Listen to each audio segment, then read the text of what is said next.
para sa sining. Isang pangalan ang nangingibabaw, Big Boy Cheng. Mula bata pa, koleksyon na ang hilig. Sapatos at laruan, pangarap ay nahubog at tumibay ang dibdib. Nike, Yeezy, Jordan, Supreme, LV sa stante. Hindi lang presyo kundi kwento, ang halaga sa kanya palagi. Libo-libong pares, bawis sa may saysay. Hindi abang ang dala kundi respeto sa tunay. Art, toys, pop art, kultura sa kamay. Pinoy pride ang dala sa bawat display.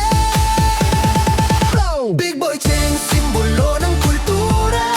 Sneaker at sining pinagsama sa obra. Hindi lang kolektor, isa siyang inspirasyon para sa pangarap at sariling direksyon. Big Boy Cheng, galaw ay totoo.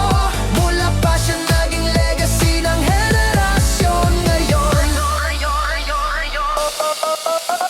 Secret fresh, nagsimula sa maliit. Ngayon sa araw na kultura ang nakaukit. Bawat piraso may kaluluwa at diwa. Tahanan ng sining bukas sa lahat ng mata. Riff sa kalsada, streetwear ang salita. Fashion na may kwento, hindi lang forma. Sa bawat hakbang, kultura ang dala. Pinoy creativity, mundo ang kakita. Big Boy Cheng, simbolo ng kultura. Sneaker at sining pinagsama sa obra.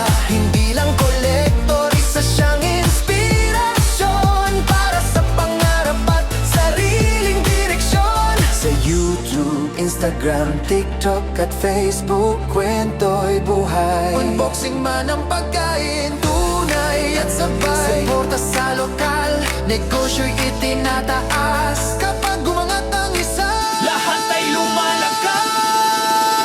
Pamilya ang pundasyon, pinanday ng panahon. Mula Uratex hanggang sariling misyon. Hindi nakalimot sa pinanggalingan. Sa bawat tagumpay, may pagbabalik tanaw pa rin sa nakaraan. May Funko Pop, tanda ng respeto. Hindi dahil sikat kundi dahil sa epekto. Pilipinas to New York, maging sa Japan, malakbay ng pangarap. Dalang kultura ng Pinoy, buong mundo'y yayakap. Big Boy Cheng, hindi lang pangalan, isa kang simbolo ng sining at pananampalataya. Sa pangarap, sa sneaker man o sa art na tunay. Pinoy culture ang laging bida sa bawat galaw at tagumpay.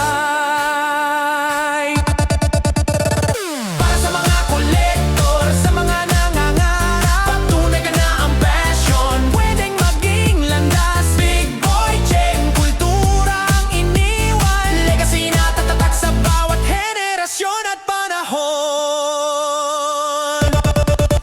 Big Boy Cheng.